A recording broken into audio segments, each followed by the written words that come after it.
bahas pada kajian yang lalu.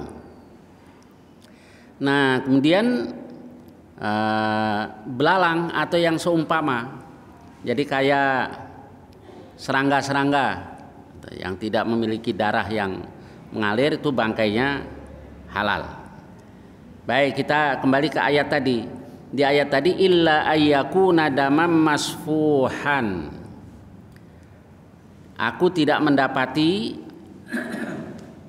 ada suatu yang diharamkan pada apa yang diwahyukan kepadaku, diharamkan ala ta'imi yat'amuh, buat orang yang memakannya, illa ayyakuna damam masfuhan, kecuali dia itu darah yang mengalir, au lahma khinzirin, atau daging babi, fa innahu rijsun, karena sesungguhnya dia itu adalah rijsun, kotor, au fisqan uhilla li ghairillahi bih, atau binatang yang disebut selain Allah pada waktu menyembelihnya. Nah, ini kan sesuai dengan di ayat yang innama harrama alaikumul maitata waddama walahmal khinzir dan seterusnya. Jadi berdasarkan ayat ini, Imam Malik berpendapat bahwa larangan yang ada di dalam hadis itu bukan larangan haram, tapi larangan makruh. Nah, ini Imam Malik. Kalau yang lain-lain berpendapat haram. Haram di hadis ya haram juga. Lalu kok bisa diartikan begitu ya? Ya karena di ayat tadi ada al-hasr atau membatasi. Aku tidak dapati pada apa yang diwahyukan kepadaku ada sesuatu yang diharamkan ala ta'imi yat'amuh, buat orang yang memakannya kecuali 4. Nah, kalau dalam bahasa Arab itu al-hasr, suatu yang bermakna membatasi. Nah, itu kalau ada nafi dan istitsna, la ilaha illallah wa ma muhammadun illa rasul. Lalu yang kedua kalau ada kata innama, hanyalah sesungguhnya. Nah, itu diantara lafat-lafat yang bermakna hasr atau qasr. Nah, kemudian kok di hadis dilarang? Kok di hadis dilarang? Nah, kalau Imam Malik mengambil kesimpulan begitu, larangannya bukan larangan haram tapi larangan makruh. Tapi ulama-ulama yang lain berpendapat haram. Nah, bagaimana kita mensikapi kalau ada ikhtilaf, perbedaan pendapat yang seperti ini? Nah, ini termasuk yang kita bisa keluar dari perselisihan itu. Yang kata para ahli fikih, al-khuruj minal khilaf mahbub, keluar dari perselisihan itu disukai.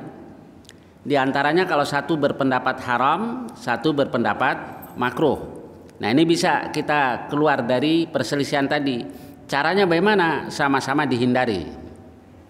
Nah, kalau yang satu berpendapat sunat, yang satu berpendapat wajib, cara keluar dari perselisihan ya sama-sama dikerjakan.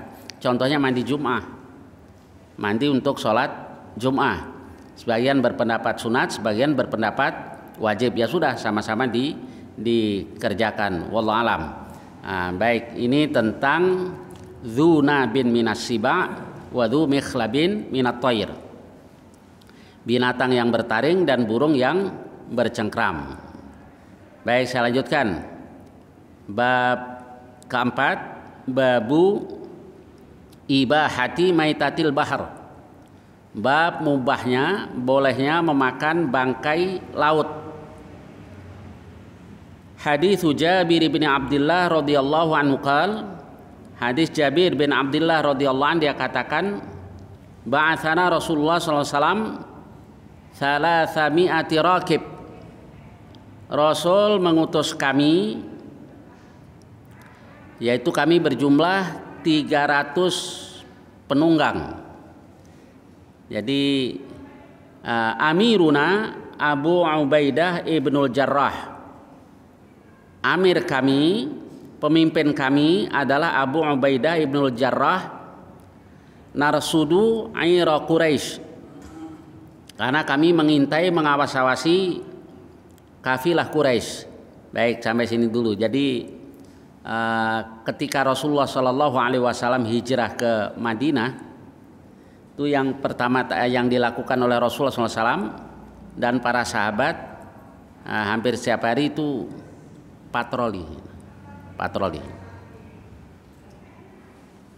berkeliling di sekitar Madinah, bahkan lebih luas sampai seperti yang di pasukan yang dipimpin oleh Abu Ubaidah Ibnul Jarrah. Lalu untuk apa hikmah dari patroli ini? Hikmahnya yang pertama untuk menjaga keamanan, karena Rasulullah SAW berhasil keluar dari Madinah. Nah, diumumkan kan oleh Abu Jahal, siapa bisa menangkap Muhammad hidup atau mati dapat hadiah 100 onta. Berarti kondisinya itu kondisi perang. Nah, ini dulu yang harus kita pahami, bahwa kondisinya kondisi perang, dan yang mengumumkan perang Abu Jahal. Maka begitu Rasulullah SAW berhasil lolos sampai ke Madinah, ya setiap hari dilakukan oleh para sahabat radhiyallahu anhum untuk menjaga keamanan. Dan Rasulullah SAW bisa lolos keluar dari Mekah itu dengan susah payah. Nah, jadi pada waktu itu orang Mekah biasanya kalau mau ke Madinah itu ke timur dulu, dari timur kemudian ke utara. Nah, yang dilakukan oleh Rasulullah SAW pada waktu hijrah tidak begitu, ke selatan dulu, yaitu ke Jabal Thur, ke selatan ke Jabal Thur. Kenapa? Ya, satu untuk bersembunyi dulu di Jabal Thur, di Gua Thur selama 3 malam. Nah, yang kedua, tidak menempuh jalan yang biasa ditempuh. Kalau menempuh jalan yang biasa nanti tertangkap. Nah, maka Rasulullah SAW ke selatan dan bersembunyi selama 3 malam di gua ini. Dan menjelang hijrah itu Rasulullah mau bicara 4 mata dengan Abu Bakar. Di situ ada Aisyah, ada Asma. Nabi katakan suruh mereka pergi. Abu Bakar katakan mereka anak saya ya Rasulullah, suruh pergi. Jadi ada hal-hal yang skrip yang mau dibicarakan Rasul dengan Abu Bakar. Nah, ternyata itu diantaranya. Jadi waktu hijrah Nabi ke selatan, sembunyi 3 hari 3 malam. Kenapa? Kok nggak langsung hijrah saja? Yaitu strategi Rasul gitu. Nah, setelah 3 hari 3 malam itu masyarakat Mekah kan sudah reda. Waktu keluar heboh semuanya, karena Rasul sudah keluar dari Mekah. Nah, kenapa mereka tidak suka dengan Rasul, tapi kalau Rasul keluar kok malah mereka bingung, mereka ketakutan, karena mereka tahu kalau Rasulullah SAW bisa lolos berhijrah ke Madinah, bisa sampai ke Madinah, maka di Madinah akan terbentuk satu kekuatan yang dahsyat yang bisa mengancam eksistensi orang-orang Quraisy.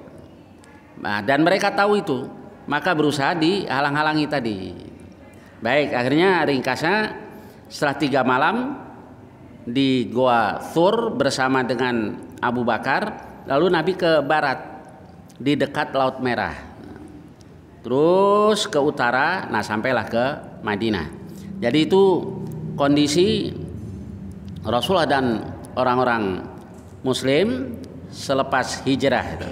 Jadi masih dalam keadaan seperti itu, maka Rasul perintahkan para sahabat untuk keliling di Madinah, satu untuk jaga keamanan, yang kedua untuk unjuk kekuatan.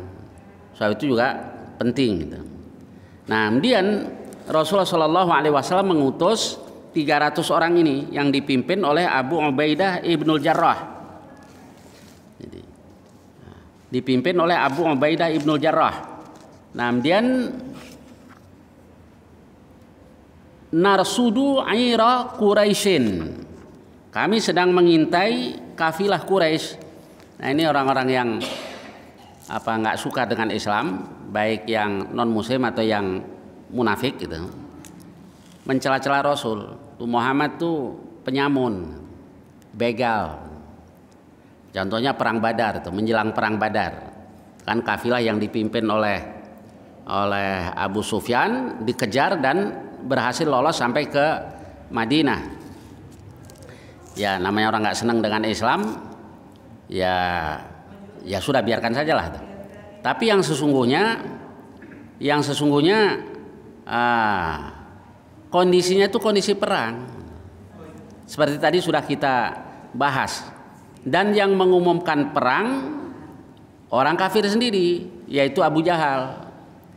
Nah, di hukum manapun yang berlaku di seluruh dunia pada waktu itu, mungkin sampai sekarang dalam kondisi perang itu legal orang merampas.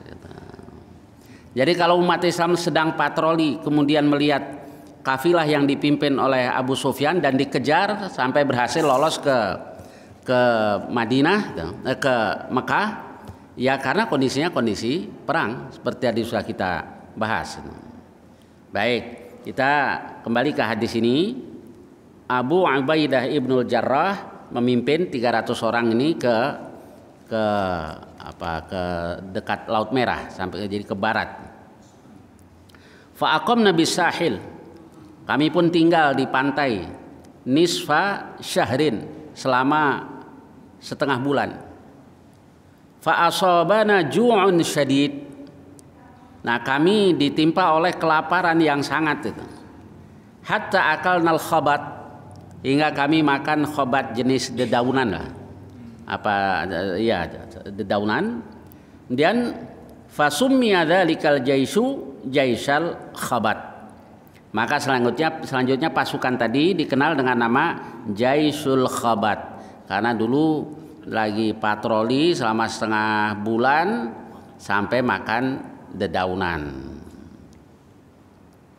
Fa alqalanal bahru dabbatan yuqalu laha al-ambar. Lalu laut itu melemparkan binatang yang biasa disebut al-ambar, mungkin sejenis ikan paus kali ya. Jadi binatang yang sangat besar tiba-tiba terdampar, jadi terdampar dan mati. Nah, fa'akalna minhu nisfa syahrin, kami makan darinya selama setengah bulan. Jadi begini, awalnya para sahabat kan belum tahu hukumnya. Ada yang berpendapat dia bangkai. Lalu Abu Ubaidah katakan enggak, kita kan utusan Rasulullah SAW dan di jalan Allah nih. Dah bismillah lah dimakan. Nah, itu sangat besar. Di Sahih Muslim nanti dijelaskan, itu sangat besar.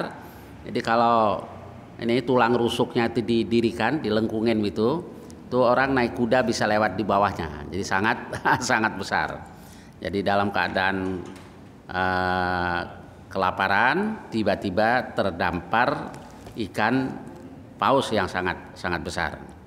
Kemudian fa'akalna minhu nisfasyarin waddahanna, kami ambil minyaknya.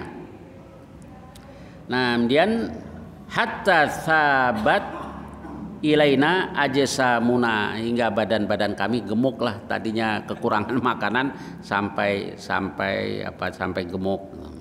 Nah, ini sahabat biasa kayak begitu, lagi perang kelaparan. Contohnya perang Tabuk. Perang Tabuk tuh malah sebiji korma diisep gantian. Dalam kondisi normal orang kan jijik kan bekas orang, tapi namanya lapar udah nggak mikirin yang itu, kemudian minum. Tapi Allah kasih kuat para sahabat. Nah, di sini ada hal-hal yang yang metarasional lah, di atas kemampuan rasio kita. Jadi dalam kondisi itu Allah berikan karamah kepada para sahabat radhiyallahu anhum. Jadi kalau cuman puasa kayak kita sih nggak ada apa-apanya dibanding dengan para sahabat radhiyallahu anhum. Nah, perang Badar puasa perang. Nah, itu di antara para sahabat ada yang berbuka, ada juga yang tetap puasa. Nah, itu yang pahalanya man shoma yauman fi sabilillah. Puasa sehari saja di jalan Allah lagi perang puasa. Allah jauhkan neraka dari wajahnya sab'ina kharifan dalam perjalanan 70 tahun, yakni jauh benar-benar dari neraka. Ini yang puasa sehari saja di jalan Allah. Nah, kita sekarang kenyi, ya. Ini dikit buka puasa, ini dikit puasa. Safar ke mana nih? Bandung, buka puasa. Emang nggak boleh? Boleh, tapi benar dibayar. Orang yang gampang ngutang kan bayarnya yang susah biasanya. Orang naik pesawat ini ya kenyi. Nah, Rasulullah SAW kan Rasul juga ini larang juga kalau maksain diri. Ya, kalau maksain diri dilarang juga oleh Rasulullah SAW. Tapi pernah juga semuanya buka puasa karena terlalu panas. Yang tetap puasa Rasulullah dan Abdullah bin Rawahah. Nah, itu Rasul tetap puasa. Baik, saya lanjutkan. Fa akhadha Abu Ubaidah dila'an min adla'ihi. Abu Ubaidah sebagai pemimpin pasukan tadi mengambil salah satu tulang rusuknya. Fa nasabahu, dia dirikan, fa amada ila atwali rajulin ma'ah. Dia cari orang yang paling tinggi. Qala Sufyan marratan dali'an min adla'ihi fanasobahu. Jadi lafadznya beda dikit tapi maknanya sama. Wa akhadha rajulan wa ba'iran. Dia ambil seorang lelaki berikut onta itu. Kemudian famar tahtah, dia berjalan di bawahnya. Maksudnya karena girang kan ya, lihat ikan gede bener nih dari kelaparan atau dapat ikan segitu banyaknya. Qala Jabir wa kana rajulun minal qaum nahara thalatha jazair. Ada seorang lelaki di antara kaum itu memotong 3 binatang, kendaraannya tadi dipotong. Ontaknya, thumma nahara thalatha jazair, kemudian dia potong lagi 3 buat makan. Thumma nahara thalatha jazair, kemudian dia potong lagi. Thumma inna Aba Ubaidah nahahu, kemudian Abu Ubaidah melarangnya. Maksudnya jangan dipotong terus, ntar kendaraannya habis nih kalau dipotong. Nah, maka sampai di Sahih Muslim itu dijelaskan tadinya setiap hari itu dikasih jatah korma. Jadi Abu Ubaidah yang bagi-bagi, dijadikan satu bekalnya. Deh kamu segini, kamu segini. Terus makin dikit, akhirnya cuma 1 biji korma. 1 orang 1 biji korma, kemudian minum air. Nah, kemudian dalam kondisi seperti itulah akhirnya Allah Subhanahu wa taala memberikan al-ambar tadi. Baik, tadi kan binatangnya mati, bangkai. Tapi ikan, biar segede apapun dia ikan, al-ambar. Nah, akhirnya sampai mereka bikin dendeng. Dendeng dibawa ke Madinah dan Rasul pun minta. Berarti boleh bangkai ikan, bukan semua yang ada di laut ya, katanya begitu ya. Semua yang ada di laut itu enak asal bukan kapal selam, itu pun karena keras. Begitu. Binatang laut itu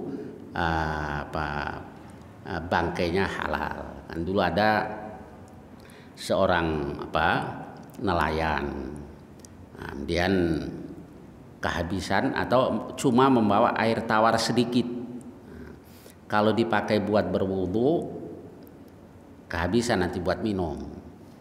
Lalu setelah pulang ke Madinah dia nanya ke Rasul, ya Rasulullah, kunna narkabul bahar, kami naik perahu dan kami tidak membawa kecuali sedikit air tawar.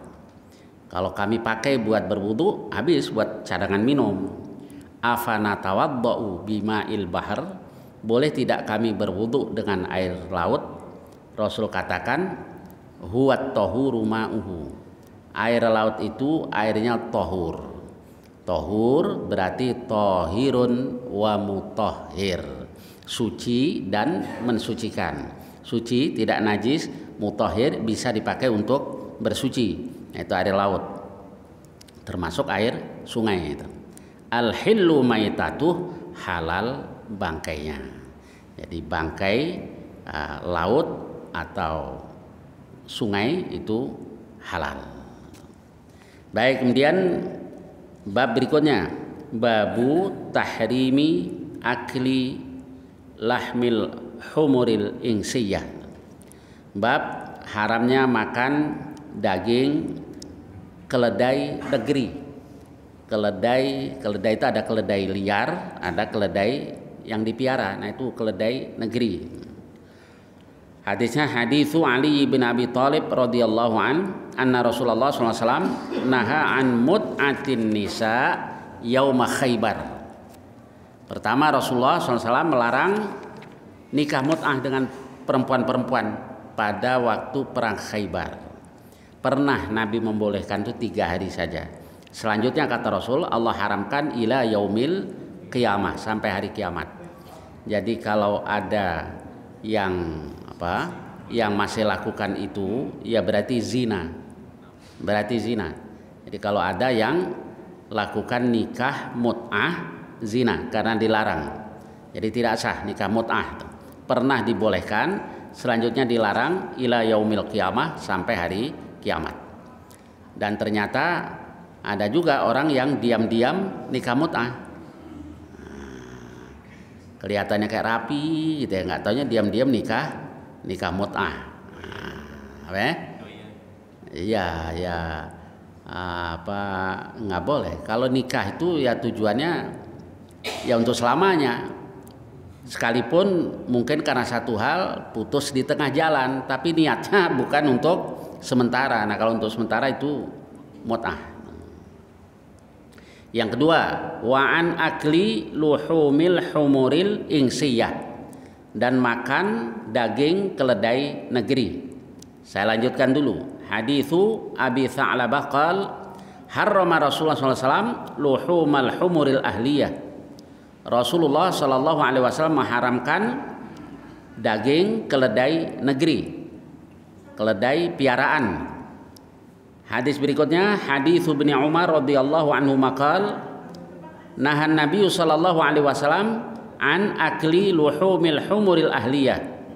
Nabi SAW melarang makan daging keledai negeri. Saya lanjutkan dulu berikutnya, hadits Ibnu Abi Aufa radhiyallahu anhu maqal asobat namaja'atun layaliya Khaibar. Kami ditimpa kelaparan beberapa malam di hari Khaibar, yakni pada waktu umat Islam mengepung orang-orang Yahudi di Khaibar. Falamma kana yaumu Khaibar waqa'na fil humuril ahliyah. Maka ketika di hari Khaibar kami memperoleh keledai negeri, fantaharnaha, lalu kami memotongnya. Beberapa malam kelaparan para sahabat, pas perang mendapat pampasan perang yaitu keledai negeri, dipotong. Falamma ghalatil qudur, ketika periuk-periuk itu sudah mendidih, nada munadi Rasulullah SAW, salah seorang penyeru yang disuruh oleh Rasulullah SAW berseru, akfiul qudur, tuangkan periuk itu. Fala tat'amu min luhumil humuri syai'an, jangan kamu makan sedikit pun dari keledai negeri itu. Qala Abdullah katakan, wa ibn Abi Aufa faqulna innama nahan Nabi sallallahu alaihi wasallam li anha lam tukhammas. Nabi melarangnya karena itu belum diambil khumus. Qala wa qala akharun harramaha albattah. Sebagian yang lain lagi berpendapat ya pokoknya diharamkan mutlak. Baik. Hadisnya sampai sini dulu ya. Jadi tentang keledai negeri ini, para ulama mulai dari sahabat itu ada 2 pendapat. Sebagian berpendapat bukan keledai negerinya yang haram, tetapi karena waktu itu rampasan perang belum diambil khumus. Nah, itu diantaranya pendapat Ibnu Abbas radhiyallahu anhu. Tapi yang lain-lain berpendapat ya haram keledai negeri tadi. Lalu ada juga yang berpendapat barangkali karena itu dipakai buat kendaraan. Kalau dipotong dimakan ya nanti berkurang, padahal keledai itu sangat bermanfaat. Keledai kan binatang kecil tetapi mampu membawa beban yang banyak. Nah, itu apa? Keledai. Wallahualam, ini salah satu pendapat begitu. Keledai kecil tapi kuat. Kalau bagol, nah itu kuda kawin sama keledai, jadi blasteran. Kuda sama keledai, jadinya gede tapi bego. Kata orang, gedenya kayak kuda, begonya kayak keledai. Maka orang Betawi dulu kalau ngatain anak bandel itu bagol loh, karena udah gede bego gitu kan. Baik, jadi wallahu alam, seperti tadi sudah kita bahas bahwa mensikapi perselisihan para ulama semacam ini sudah mudah saja, yaitu sama-sama ditinggal selesaikan ya. Jadi al-khuruj minal khilaf mahbub, keluar dari perbedaan pendapat itu disukai, itu dalam arti tadi. Nah, kecuali yang satu berpendapat haram, yang satu berpendapat mubah. Nah, ini harus dicari titik temunya. Ini yang mala yajuzul khilaf bainal muslimin, suatu yang nggak boleh diperselisihkan, dicari titik temunya itu. Kalau satu sunat, satu wajib itu gampang, sama-sama dikerjakan. Yang satu berpendapat haram, satu berpendapat makruh juga gampang, sama-sama ditinggalkan. Baik, sampai di sini. Barangkali ada pertanyaan-pertanyaan tentang hadis-hadis tadi atau lainnya. Tafadholu, silakan. Ya. Kalau contoh yang tadi burung yang cengkerang itu apa? Ya, burung elang. Elang. Apa ya? Gagak. Kalau walang, Ustaz? Apa? Walang. Belalang. Belalang boleh. Ada Gunung Kidul itu apa ya? Belalang boleh. Jadi al-jarad mah dibolehkan apa? Uhillat lana maitatan wadaman. Dihalalkan buat kita dua darah dan dua bangkai dan dua darah. Dua bangkai al-jarad wal hut, belalang, jangkrik dan seumpama itu ya, serangga-serangga, kecoa kalau doyan. Kemudian wal hut dan ikan. Ya, kabarnya di Filipina ini apa? Jangkrik itu ya makanan yang lezat buat mereka. Gunung Kidul belalang. Oh, belalang yang merah itu yang apa? Belalang jati, orang yang biasa di pohon jati. Ya yang mana saja kalau doyan boleh, kalau doyan. Ya, fadhal.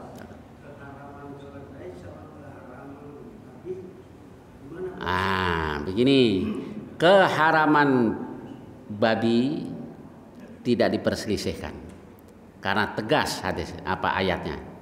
Innama harrama alaikumul maitata waddam walahmal khinzir al-ayat. Jadi jelas keharaman keledai negeri, bukan keledai liar ya. Kalau keledai liar jelas boleh tuh. Itu satu bukan ayat Quran tapi hadis. Yang kedua diperselisihkan. Nah, tadi sudah kita bahas kayak Zuna bin Minasiba lah contohnya itu apa?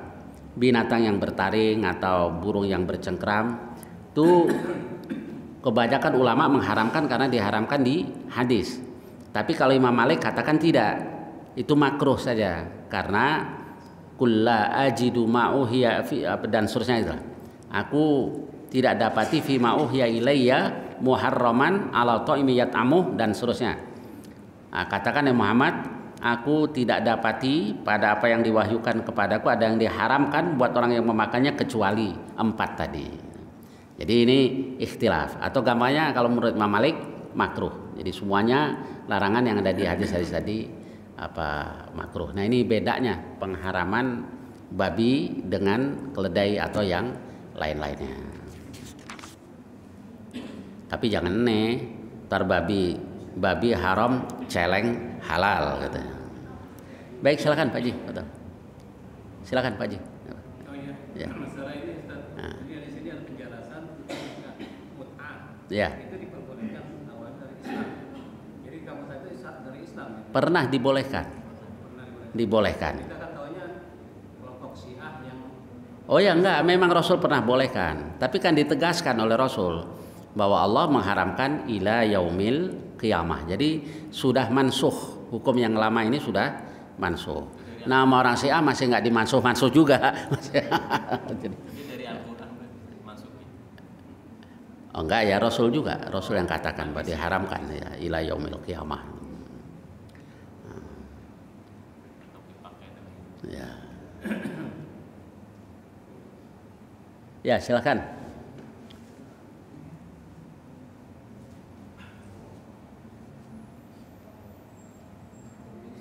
Baik. Baik, kalau tidak ada lagi sampai di sini, mudah-mudahan banyak manfaatnya. Wassallallahu ala nabiyyina Muhammad wa ala alihi wasallam. Walhamdulillahirabbil alamin. Assalamualaikum warahmatullahi wabarakatuh.